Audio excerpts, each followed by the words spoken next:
बिस्मिल्लाहिर्रहमानिर्रहीम। अस्सलाम वालेकुम। जैकब न्यूज़ सां मां आहियां आबिद अली मंगरियो।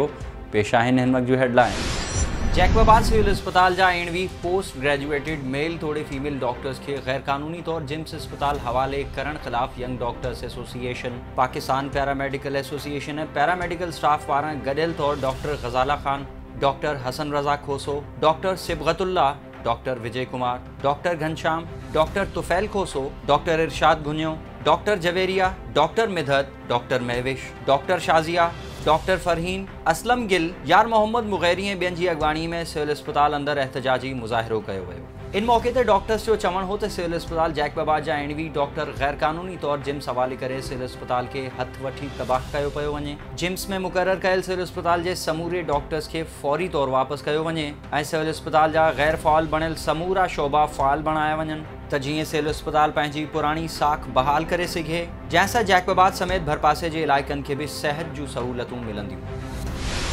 जैकबाबाद में म्यूनसिपल कमेटी जे रिटायर्ड मुलाज़िमनि पारां गुज़िरियल 2 महीननि खां पेंशन न मिलण ख़िलाफ़ प्रेस क्लब आॾो एहतजाजी मुज़ाहिरो कयो वियो। म्यूनसिपल कमेटी जे रिटायर्ड मुलाज़िमनि chief sanitary inspector Bashir Ahmed Soomro, Gulsher Ghunio, Nisar Ahmed, Haji Durrani ऐं ॿियनि जो चवणु हो त गुज़िरियल 2 महीननि खां पेंशन बंदि आहे। पैसा न हुजण करे घरनि में फाका कशी वारी सूरत हाल आहे। पगारूं जारी करे असां मथां रहम कयो वञे। जौंगल में मासूम नींगरी पानी में विंझंदे ॿुधी फौत। ॻोठ भाई खान बुर्रो जे रवासी मरहूम ग़ुलाम हैदर बुर्रो जी 5 वरियनि जी मासूम न्याणी शकीला बुर्रो तलाव में विंझंदे ॿुधी फौत थी वई। नींगरी जे घर न अचण ते वारिसनि पारां ॻोल्हा कई वई त खेनि पतो पियो त नींगरी तलाव में ॿुॾी वई आहे। इत्तला ते संदसि घरभातियुनि में कोहराम मची वियो। जैकबाबाद में क़ौमी अमन काउंसिल पारां कश्मीर यकजहती रैली कढी वई। रैली में शरीक माण्हू शहर जे मुख़्तलिफ़ रस्तनि तां थींदा प्रेस क्लब पहुता। इन मौक़े ते अॻवाननि अब्दुल मालिक फहीम, दिलमुराद लाशारी ऐं ॿियनि चयो त कश्मीरी अवाम ऐं पाकिस्तानी अवाम हिक ॿिए सां मोहब्बत कनि था। कंहिं बि सूरत में कश्मीर खे न छॾिबो। मोदी सरकार पारां कश्मीरियुनि मथां थींदड़ ज़ुल्मनि जो अक़वाम मुत्तहिदा नोटिस वठे। मटियारी शुगर मिल रोड ते ॻोठ हुसैन भुमरो भरिसां मोटरसाइकिल ऐं ट्रक में टक्कर जे नतीजे में औरत ऐं 70 वरियनि जो पीरसन फौत, हिकु ॼणो ज़ख़्मी। ॿुधायो पियो वञे त उडेरो लाल स्टेशन जे इलाइक़े फाज़लानी मोरी वासी 70 वरियनि जो बच्चो उर्फ़ मोहम्मद बचल बालादी मौक़े ते ई फौत थी वियो, जॾहिं त मुस्मात नाज़िया बालादी तालका अस्पताल मटियारी में ज़ख़्मनि जी सट न सहंदे फौत थी वई। मटियारी पुलिस ट्रक ड्राइवर खे गिरफ़्तार करे वरितो। पनो आकिल में थहीम रोड वेझो 11 वरियनि जो नींगर फारूक इंढण ट्रेन हेठां चीभाटिजी फौत। नींगर जो मर्द तालका अस्पताल आंदो वियो, जितां कानूनी घुर्जूं पूरियूं करण बाद लाश वारिसनि हवाले कयो वियो। कड़ी चाकर जे अॻूणे MPA सरदार रहीम बख्श खान बोज़दार पीपल्स पार्टी में शमूलियत इख्तियार करे वरिती। अहिड़ो ऐलान वज़ीर आला सिंध सैयद मुराद अली शाह पारां गड़ी चाकर पहुचण बाद कयो वियो। सैयद मुराद अली शाह सां गॾु MNA सरदार मोहम्मद बख्श खान महर, ज़िलई सदर मीर बाबर खान लुंड, सरदार अहमद अली खान महर, मीर खान महर, इकराम खान धारेजो ऐं ॿिया पिणु मौजूदु हुआ।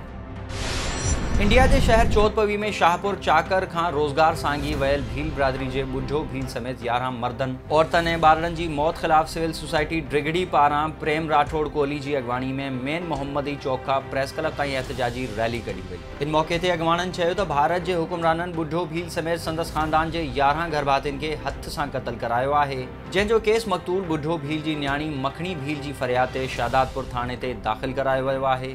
2 महीननि खां वधीक अरसो गुज़रण बावजूद कातिल गिरफ़्तार नथा कया वञनि। इहो केस आलमी अदालत में हलाए मुतासिर ख़ानदान सां इंसाफ़ कयो वञे। बिरिया रोड जे वार्ड नंबर 5 जो ख़राब ट्रांसफार्मर गुज़िरियल 25 ॾींहनि खां तब्दील न करण ख़िलाफ़ रहवासियुनि महरुल्ला खोखर, मुश्ताक मला, सोडो ख़ान चांडियो ऐं ॿियनि जी अॻवानी में ईदगाह आॾो एहतजाजी मुज़ाहिरो करे वापडा अमलदारनि ख़िलाफ़ सख़्त नारेबाज़ी कई वई। इलाइक़े वासियुनि चीफ सेप्को खे अपील कंदे चयो त असांजे एहतजाज जो नोटिस वठी ट्रांसफार्मर तब्दील कराए बिजली बहाल कई वञे।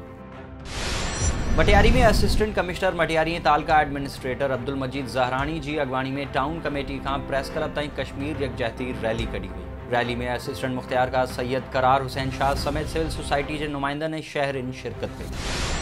बिरिया रोड जे ॻोठ हाजी मुबारक लाखो जो रवासी पसंद जो परिणो कंदड़ जोड़ो अब्दुल कादिर लाखो ऐं आसमा लाखो नौशेरो फेरोज़ जी अदालत में पसंद जो परिणो करण बाद तहफ़्फ़ुज़ जे लाइ प्रेस क्लब पहुची विया। जोड़े जो चवणु हो त आसमा जो वालिद यामीन लाखो, चाचा ऐं सौट मोहम्मद इसहाक लाखो, नूह लाखो, हफ़ीज़ लाखो, वहाब लाखो, ज़ाहिद लाखो खां ज़िंदगी खे ख़तरो आहे, तहफ़्फ़ुज़ फ़राहम कयो वञे। बोज़दार वॾा में सूफ़ी संत जैसा राम जी 86 वरसी मल्हाई पई वञे।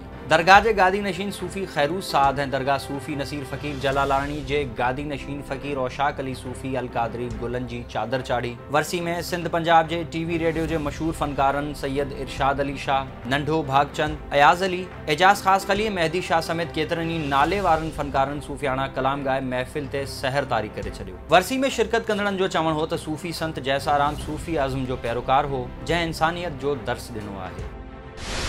टाउन कमेटी काज़ी अहमद जे चार्ज संभालण बाद असिस्टेंट कमिश्नर अब्दुल कदीर गुज्जर पारां पीपल्स पार्टी के अगवाणन जूं तस्वीरूं हटाइण ख़िलाफ़ अॻूणे टाउन चेयरमैन जाम आफ्ताब अली ख़ान उन्नड़ पंहिंजे बयान में चयो आहे त एसी खे को इख्तियार न आहे त हू शहीद ज़ुल्फ़कार अली भुट्टो, शहीद मोहतरमा बेनज़ीर भुट्टो, बिलावल भुट्टो ज़रदारी, आसिफ अली ज़रदारी समेत पीपल्स पार्टी की आला क़यादत जूं तस्वीरूं हटाए एसी जे अहिड़े अमल जो पीपल्स पार्टी के नोटिस वठणु घुरिजे। सिंध बलूचिस्तान की सरहदी पट्टी के थाने अब्दुल्ला सर्किएट RD 52 की इमारत डही पट। नई मंजूर थियल इमारत जो फंड जारी न थियण सबब कम मुकम्मल न थी सघियो। अमलो चौकिन में रहण ते मजबूर, अमले पारां सिंध हुकूमत IG सिंध खां फौरी नोटिस वठण की अपील। अवामी तहरीक के मरकज़ी वफ़द की सरबराह सिराकिस्तान कौमी इत्तेहाद ख्वाजा गुलाम फरीद कुरेजा की ज़ाल के 40 में शिरकत। वफ़द में मरकज़ी deputy secretary advocate Sajid Hussain Mahesar, मरकज़ी राब्ता सेक्रेटरी महरान सिंधी और मरकज़ी कमेटी मेंबर सरवान जतोई ॿिया पिण शामिल हुआ। अवामी तहरीक के वफ़द चेयरमैन तहरीक फरीद पाकिस्तान, चेयरमैन सिराकिस्तान सूबा महाज और सरबराह सिराकिस्तान कौमी इत्तेहाद ख्वाजा गुलाम फरीद कुरेजा से ज़ाल की वफ़ात ते ताज़ियत कई। सिंध ऐं पाकिस्तान की मौजूदा सूरत हाल सिराकिस्तान मूवमेंट बाबत ख़यालनि जी ॾेवट कई। ही हुयूं हिन वक्त ताईं जूं हेडलाइंस। वधिक ख़बरुनि ऐं अपडेट्स लाइ विज़िट कयो असांजी वेबसाइट www.jacobreezhd.com में फेसबुक ते फॉलो कयो। ॾिसंदा रहो जैकब न्यूज़, ख़बर खां हक़ीक़त ताईं।